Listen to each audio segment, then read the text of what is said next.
Welcome to Azad news. ప్రభుత్వం దివ్యాంగులకు ప్రత్యేక స్థానం కల్పించబడింది అని మహిళా శిశు దివ్యాంగుల మరియు వయోవృద్ధుల జిల్లా అధికారి హైమవతి తెలిపారు.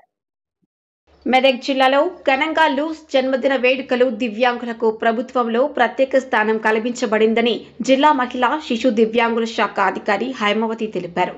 జిల్లా కలెక్టర్ కార్యాలయంలో లూయిస్ బ్రెయిలీ జన్మదిన వేడుకలు ఘనంగా నిర్వహించి దివ్యాంగులను ఘనంగా సన్మానించామని తెలిపారు.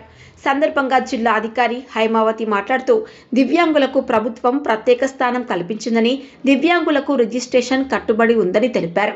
ఆత్మవిశ్వాసంతో అందరూ సమాజంలో బ్రతుకుతున్నారని, వారికి ప్రభుత్వం అన్ని రకాలుగా ప్రభుత్వ పథకాలతో పాటు ఉద్యోగంలో కూడా రిజర్వేషన్ ఏర్పాటు చేసి ప్రత్యేక గుర్తింపు వారికి ఇస్తోందని గుర్తు చేశారు.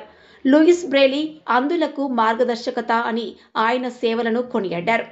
ప్రపంచంలో అంధులకు ప్రత్యేక స్థానం కోసం దేశంలో ఉందని అవకాశం ఉంది. ఈ మధ్య కూడా జాబ్ మేళా అనేది ఒకటి ఏర్పాటు చేశారు. అది కూడా మరి ఇచ్చాము, మీ గ్రూప్లో పెట్టాము. హైదరాబాద్లో జాబ్ మేళా ఉంది.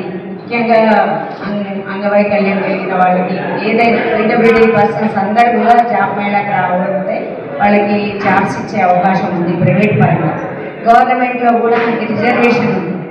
ముఖ్యంగా ఈ అందులకి ఎక్కువ ప్రాముఖ్యత, డెఫ్ అండ్ డమ్ అందుల వాళ్ళకి ఎక్కువ ప్రాముఖ్యత ఉన్నటువంటి వాళ్ళు. కాబట్టి ప్రతి ఒక్కళ్ళు కూడా చదువుకోవాలి. ఎవరైనా తెలియని వాళ్ళు ఉంటే మీ ద్వారా అవేర్నెస్ కల్పించండి. ప్రతి ఒక్కళ్ళు చదువుకునేలాగా మనకి గవర్నమెంట్ ఇచ్చే అన్ని అవకాశాలను అందిపుచ్చుకునేలాగా చూసుకోవాలనేది నా ఉద్దేశం.